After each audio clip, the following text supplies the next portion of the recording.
이게 학교 용지법에 관한 해석의 차이입니다. 이런 시차에 따른 법령 해석의 차이가 있었던 거죠.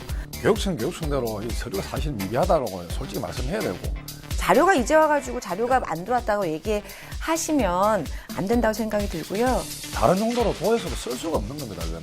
정말 다른 용도 썼잖아요. 그래서 감사원 결과에 썼으니까, 지지를, 예. 그래서 감사원 결과에 지지를 다하는 거죠.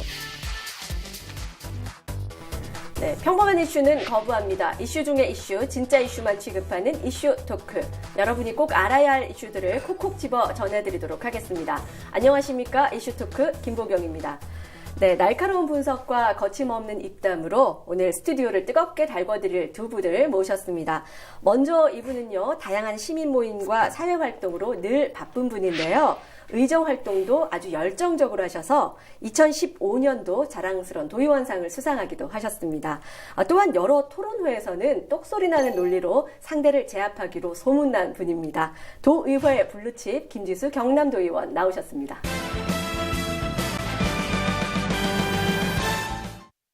네, 안녕하세요. 네. 그리고 또 이분은요, 이 법무부 교정위원과 대학에서 행정학부 교수를 지내기도 하셨고요. 또 제10대 경남 도의원으로 현재 의회 운영 부위원장 등 다양한 직책을 맡고 계시기도 합니다.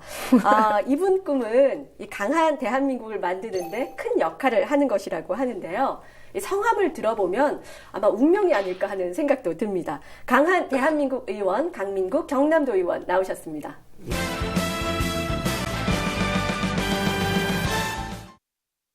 반갑습니다.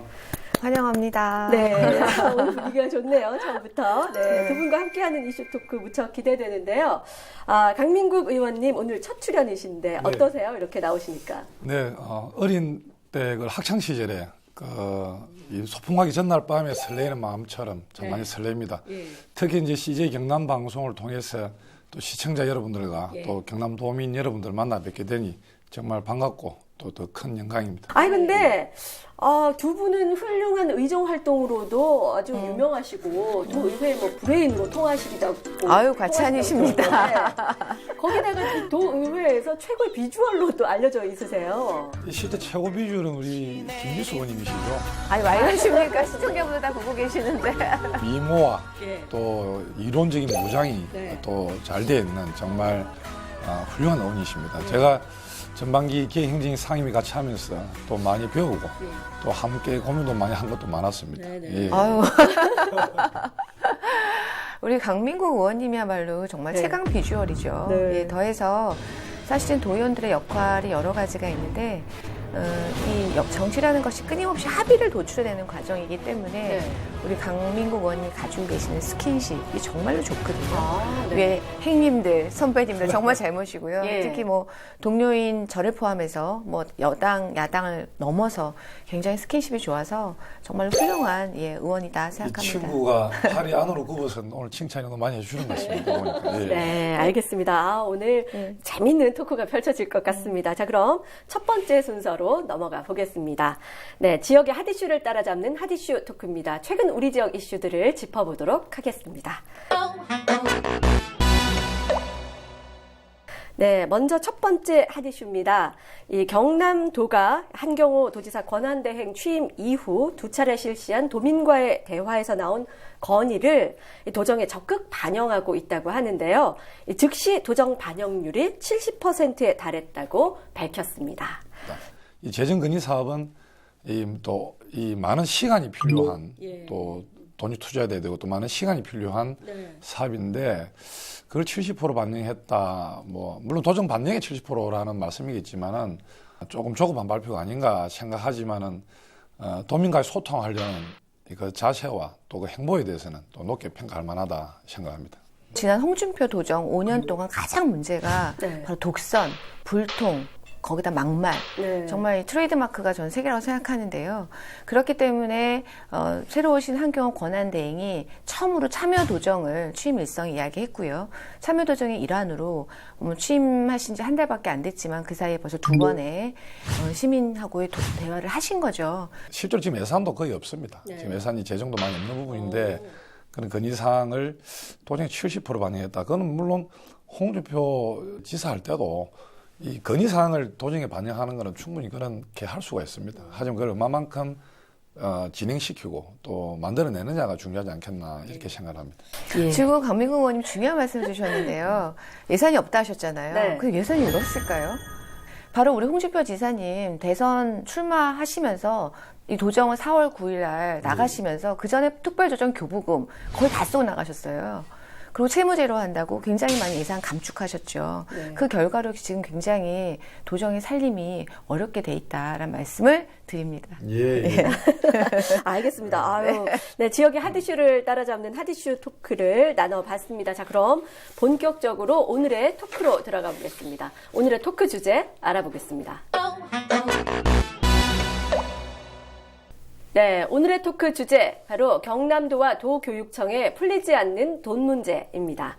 네, 경남도와 도교육청은요, 그동안 무상급식과 관련해서 많은 갈등을 겪어왔습니다. 하지만 도교육청과 경남도의 갈등에는 또 다른 문제가 있는데요. 바로 돈 문제라고 합니다. 경남도와 도교육청을 둘러싼 돈 문제, 과연 무엇이 문제인지 또 해결 방안은 없는지 알아보도록 하겠습니다. 네, 이 경남도와 도교육청 사이의 돈 문제, 과연 이게 뭘 말하는 건가요? 이 채무 관계, 뭐 채권 관계 이런 건가요? 결론적으로 말씀드리면은 이제 이게 학교 용지법에 관한 해석의 차이입니다. 네, 학교 용지법이요. 이것이 이제 우리가 학교 용지 확보에 관한 특례법인데 우리가 일명 이제 학교 용지법이라고 줄여서 이야기를 합니다.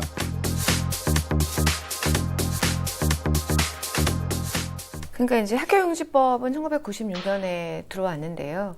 문제는 이제 저희가 실생활에서 보면 이 택지를 개발하는 것을 우리가 지자체에서 특정 지역에 택지를 이만큼 개발하려고 고시를 한 이후에 실제로 공동주택이 지어지고 학교가 들어가고 공공기관이 들어가고 사람이 들어갔는데 대충 한 10년 정도 걸리지 않습니까? 네. 이게 시차가 있는 게 문제인 거죠. 그러니까 실제로 법령은 96년에 들어왔지만 법조문에서 예를 들면 현실을 모두 다 담아서 법에다가 다 기재하지 못하는 그런 한계가 발생을 된 거고, 그런데 실제적으로 택지가 개발돼서 사람이 들어가는 데까지는 10여 년 정도의 차이가 있다 보니 이런 시차에 따른 법령 해석의 차이가 있었던 거죠. 학교용지 부담금을 이제 시도지사가 일반 회계에 이거 징수를 하지 않습니까? 근데 일반 회계에 징수를 해놓으니까 어떤 현상이 발생하냐니까 이 학교용지 부담금이라는 명목만 가지고 지금 일반 회계에 있는 것이 아닙니다. 그러면은 다른 데도 돈이 지금 쓸 수가 있는 거 아닙니까? 그래서 그 부분이 이제 학교용지 부담금이 일반 회계에 섞여 있기 때문에 그 돈이 다른 돈으로 또 쓰인 부분도 있기 때문에 그 부분이 지적당했고, 그래서 도에서는 지금 이제 전출금 2,433억 원을 모두 교육청에 지금 전출한 상태이기 때문에 감사원의 지적사항은 이미 다 해소된 상태죠. 그렇기 때문에 지금 학교용지 부담금을 시도의 일반 회계 중에서도 이 특별 회계로 만들기 위해서 지금 우리 도의회에 지금 조례 개정을 위해서 도의회에 상정 중에 있습니다. 일반에게 편입시키고 돈을 안 준 거죠. 왜냐면 아까 거듭 말씀드리지만 택지 개발을 고시하는 시점 이후에 저희가 실제 들어가서 사는 시점이 한 10년 정도 갭이 있다 보니까 사실 10년 사이에 뭐 공무원도 다 바뀌고 예를 들면 다 바뀌는 거죠. 그래서 그런 문제가 발생한 건데 이 비용의 반을 지불하라는 겁니다. 그 반이라는 것은 학교용지 부담금은 그중에 일부인 거죠. 그러니까 학교용지 부담금을 거둔 것도 다 안 줬고 더해서 추가로 학교용지 매입비 전체 비용의 50%를 줘야 되는데 그 차액분도 주지 않았으니 그걸 시정해라라는 내용입니다. 이제 도에서는 그러면 6가지 항목에 서류를 제출하게 돼 있지 않습니까? 그런데 이 지금 서류가 제대로 들어오고 있지 않습니다, 지금. 즉, 뭐냐면은, 이 교육청에서 지금 제출한 자료는 매매 계약서만 자료가 제출돼 있지, 지금 다른 자료가 들어오고 있지 않습니다. 그거는 당연히 확인하셔야 돼요. 그것은 2016년 7월 22일부터 그 논거를 도청에서 제안을 했고요. 그래서 교육청에서 기초교육지원청에 다 요청을 해서 2016년 7월 22일부터 올 3월까지 무려 6개월간 자료 수집을 다 해서 보냅니다. 그리고 그때 정확하게 예산 담당관님께서 상임위 나오셨을 때도 3월까지 모든 자료를 보고 그리고 검토해서 그리고 6월까지 합의를 하겠다라고 얘기를 하셨죠. 그래서 자료가 이제 와가지고 자료가 안 들어왔다고 얘기하시면 안 된다고 생각이 들고요. 감사원의 처분 요구가 그겁니다. 딱 두 가지죠. 원래는 학교용지 부담금만 주면 안 돼. 거둔 학교용지 부담금만 주면 안 되고 거둔 거가 아니고 학교 신설에 필요한 비용의 반을 내야 된다. 그래서 그 차액권도 다 정산하라라는 게 첫 번째 요구고요. 두 번째 요구는 중축비도 줘야 되는데 왜 그것도 안 줬노? 학교용지 부담금을 걷어놓고 그것도 주라라는 게 요구입니다. 그러면 그 두 가지 사항을 처분을 요구를 받아들여서 처분이라는 것이 지금 예. 저 교육청의 감사를 말씀하시는 거죠? 아니요. 교육부에도 요구했습니다. 네. 교육부에도 요구했고요. 예, 교육청에도 요구 다 한 거죠.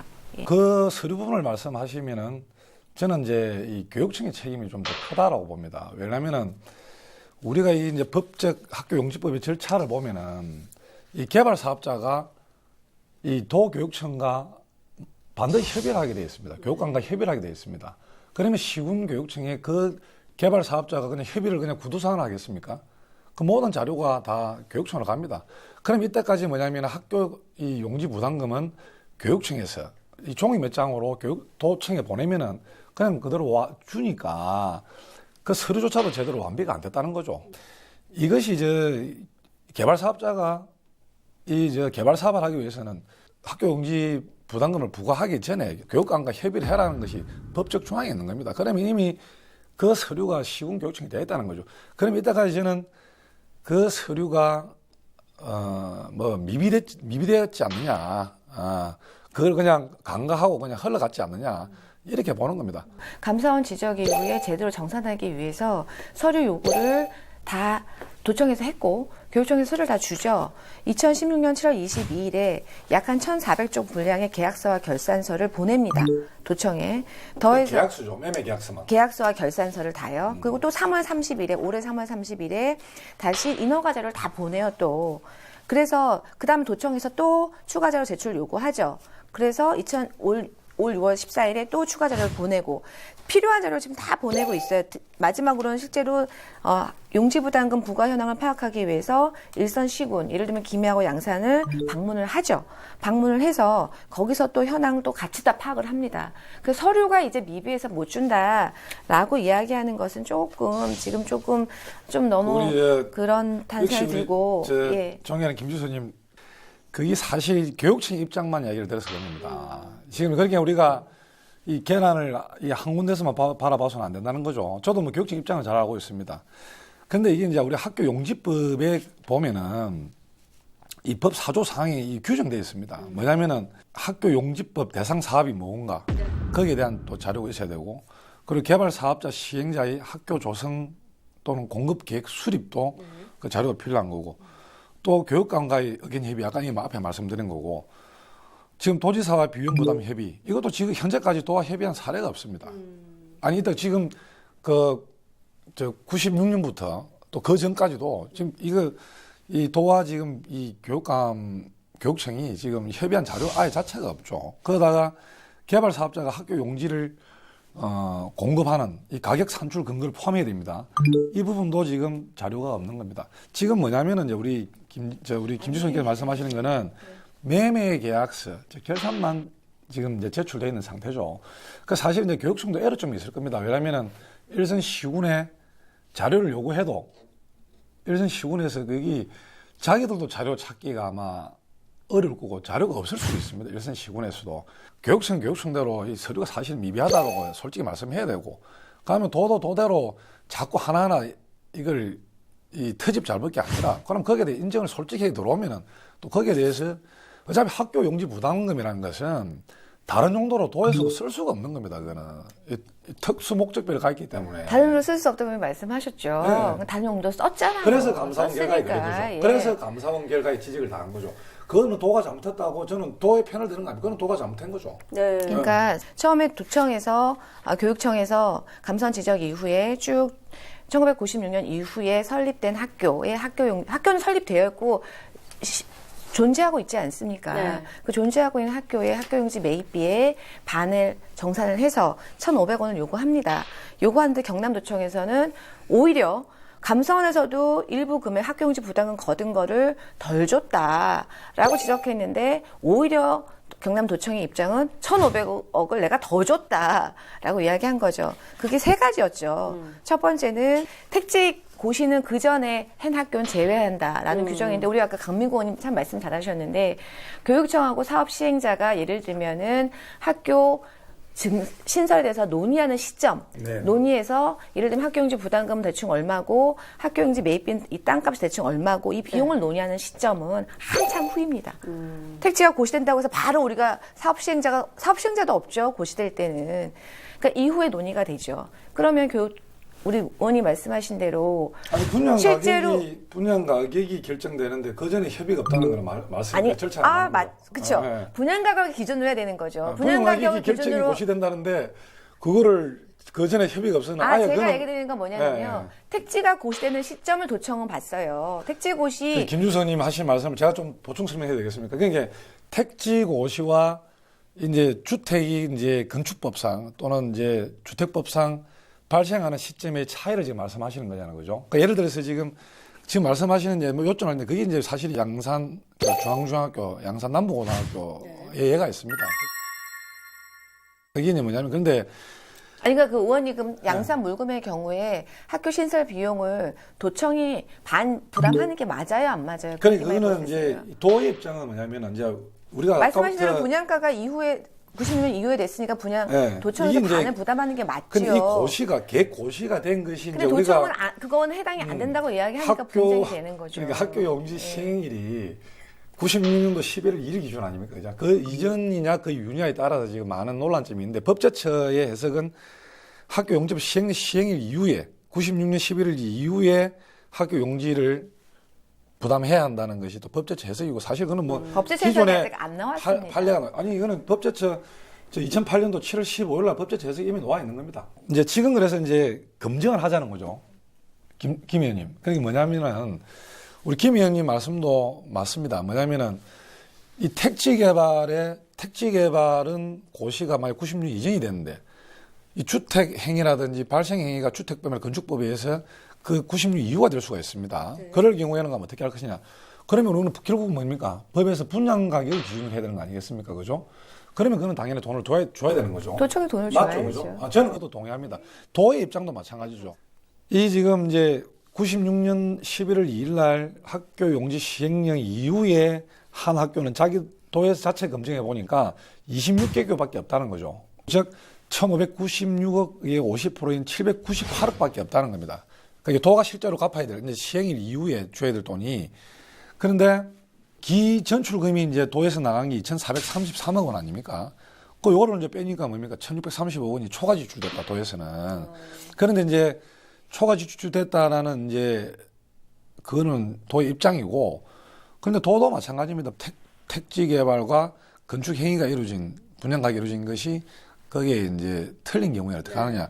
그래서 이제 도에서 뭐냐면은 교육청에 요거를 검증할 자료로 달라. 그 자료를 봐야 되는데 도교육청은 그 자료가 없는 거죠. 쉽게 말해서 자료가 미비됐다는 거죠. 첫 번째 도청의 입장은 1996년 이전에 택지고시가 된 학교에 대해서는 학교 용지 매입비를 부담할 수 없다는 게 입장이었는데 진짜 아까 물금의 경우처럼 90년 훨씬 이후에 예를 들면 학교가 신설되고 입주가 된 경우에는 당연히 그때 분양가도 형성되는 거니까 그때 학교 용지 부담금이라는 게 발생을 하죠. 그래서 우리 의원님 말씀하신 대로 그 부담을 하는 것이 맞죠, 도청에서. 그러니까 거기에는 도도 뭐냐면은 안 주겠다는 것이 아니고. 그래서 잠깐 거기에 대해서는 일단 합의가 된 내용이니까 넘어가고 두 번째 내용이 뭐냐면은 학교용지법에 정한 6개 개발 사업, 예를 들면은 어떤 저희가 택지를 개발하는 데 있어서 이것을 주택법에 의해서 또는 도시개발법에 의해서 아니면 건축법에 의해서 택지 개발 관련 법령 대상 사업이죠. 요거에 대해서만 학교용지 매입비를 부담하고 나머지 법령에 의해서 예를 들면 택지가 개발된 경우에는 줄 수 없다. 네. 그 학교가 물경 35개입니다. 근데 예를 들어서 생각을 해보죠. 우리가 이 법령을 해석하거나 판단할 때 항상 우리가 법 취지를 한번 생각해 봐야 되는데 1996년에 학교용지법이 도입된 이유는 학교 예를 들면은 이 학교 신설과 또는 증축은 인허가의 절차를 모두 가지고 있고 예를 들면 기간 사업을 전부 다 완성해야 하는 지자체에게도 일부 책임이 있기 때문에 학교 비용에 대해서 반반씩 부담해달라는 것이 그 취지입니다. 실제로 그래서 안 주겠다는 학교가 진주 혁신도시, 그 다음에 통영 중림지구에 있는 그 대규모 아파트 단지, 그리고 저 진해에 있는 진해 경제자유구역청에 있는 아파트 단지들이거든요. 네. 근데 이런 것들은 다 뭐냐면 예를 들면 혁신도시건설특별법, 그다음에 공유수면 매립법, 그다음에 진해 경제청 같은 경우에는 경제자유구역청 이런 법령에 의해서 만들어진 거죠. 그래서 이것은 법령이 정확하게 없기 때문에 줄 수 없다라는 것이 입장인데 그것 때문에 법령 해석이 나왔죠. 어쨌든 간에 결론적으로 거기 학교가 들어섰잖아요. 예, 그렇죠? 예. 그렇기 때문에 법제처에서도 이것은 주는 게 맞다라고 그래서 얘기했고 이제 이미 이것은 예, 예. 분쟁이 있었죠. 그래서 NH하고 그렇죠. 도의 입장은 또 저는 맞다라고 판단할 수밖에 없는 것이 사실 이게 이제 대부분 판례에 의해서 9개 법률. 즉 이제 앞에 말씀드린 이제 학교 용지법은 6개의 법률이 대상이 되지 않습니까? 네. 주택법 뭐 산업단지 조성에 관한 법률이라든지 6개 해당 사업에서는 그런 시행 이유를 주는 거고, 근데 이 외에 혁신도시건설법이라든지 국민임대주택건설법, 또 공유 수면 매립법 등 이제 한 9개 정도의 법률 대상에서는 이것이 6개 대상의 법률이 아니라는 거죠.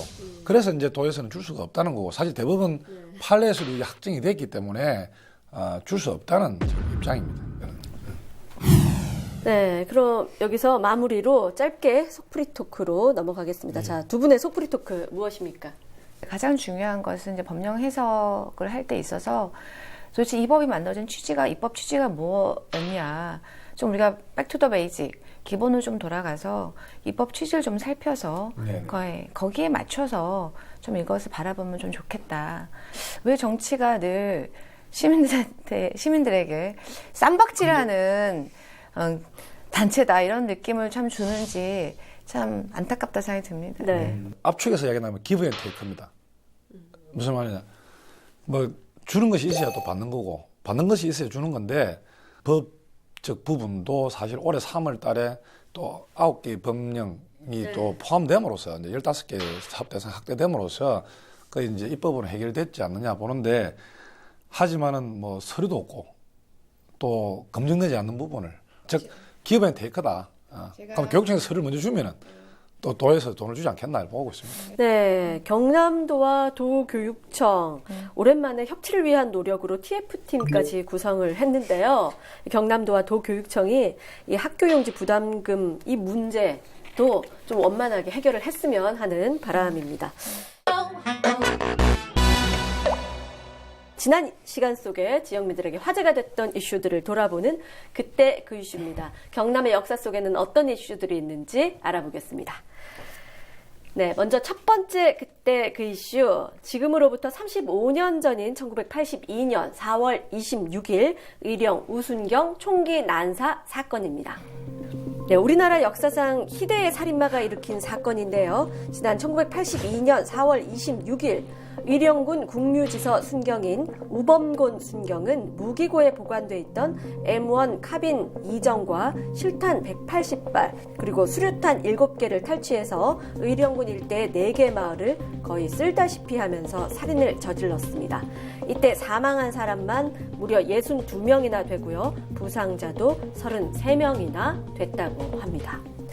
네, 의령에 이런 사건이 있었네요. 연세가 좀 있으신 분들은 이 사건에 대해서 좀 아시는 분들도 많은 것 같더라고요. 네. 네. 이분이 원래는 그 특수근무지에서 근무를 하셨죠. 네. 특수근무지 당시로 얘기하면 청와대에서 근무를 하다가 4급제는 의료무로 발령이 납니다.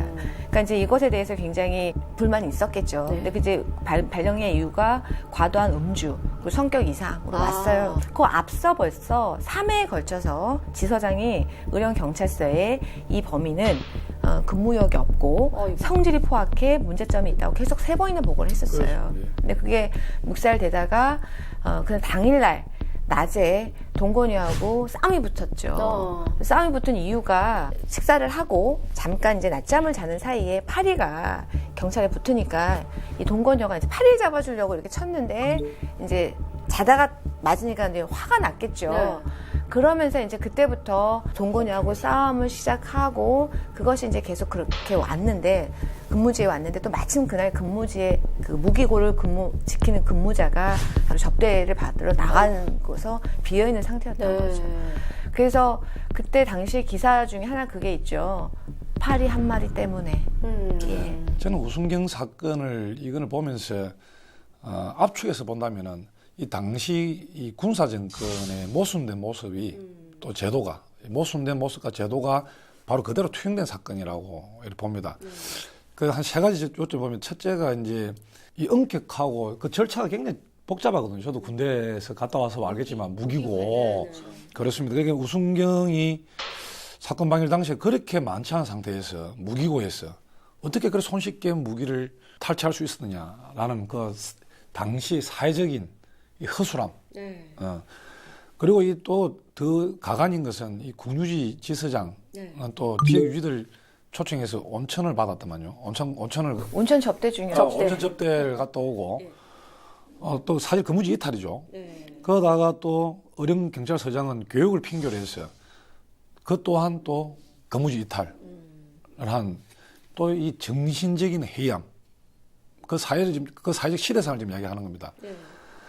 그리고 또 더 가관인 것은 이 사후 처리 과정이 이 범인을 제압해야 될 서장이나 지서장이나 경찰들이 이 공포에 오히려 더 무서워해가지고 이 저 다리 밑에 숨고 지서에 숨어서 노지는 않았던 거 아닙니까? 이 폭음이 들렸는데도 예를 들면은 비가 많이 온다 해서 가면 안 된다 해서 안 갔죠. 그렇죠. 네. 그러니까 길거리에 피가 낭자하고 시체 누있으니까 오히려 제압해야 될 경찰들이 더 겁을 먹은 거죠.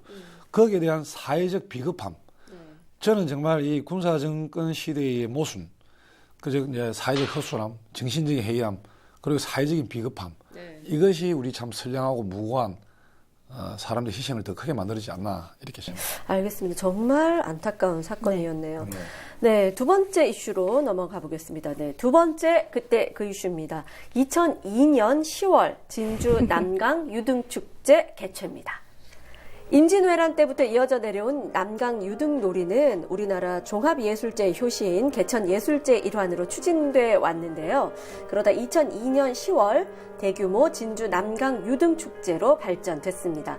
특히 2003년에는 진주 남강 유등축제가 문화관광축제 예비축제에 선정되면서 지역축제에서 벗어나 전국적인 축제로 발전하는 전기를 맞이하기도 했습니다.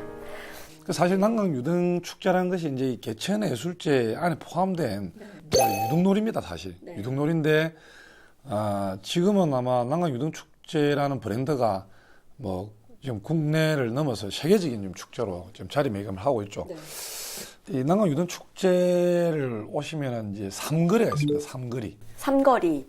뭐 길 삼거리가 아니라, 첫째 볼거리, 또 먹을거리. 즐길거리가 있다고 상거리가 있는 것이 바로 남강 유등축제입니다. 오는 10월 1일부터 시작되는데 우리 김모경 아나운서, 우리 김지수 의원님께서 오신다면 그 상거리가 있는지 없는지 제가 확인시켜드리겠습니다. 감사합니다. 네. 그래서 서울에서도 이 비슷한 유등축제를 또 이렇게 개최를 하기도 해가지고 또 이제 왜 비슷한 걸 또 개최하냐 뭐 이런 말들도 있었잖아요. 그 청계천에 이제 우리 박원순 시장님이 이제 뛰으셨는데 이제 박원순 시장님께서 또 솔직 담백하게 인정하였습니다. 잘못했다고. 그래가지고 작년 우리 남강 유등 축제 때 우리 진주시에서 이제 서울시장, 박원순 서울시장님 초청하셔가지고 오셔가지고 또 같이 행사하고 같이 진행하고 했습니다. 얼마나 축제가 탐나면 그런 생각까지 서울에서 했을까. 서울 그 자체가 브랜드인데 너무 욕심 내시면 안 되죠. 그래서 이름을 바꿨죠. 서울 등축제로 하려고 했는데 서울 빛초롱 축제로 바꿨더라고요.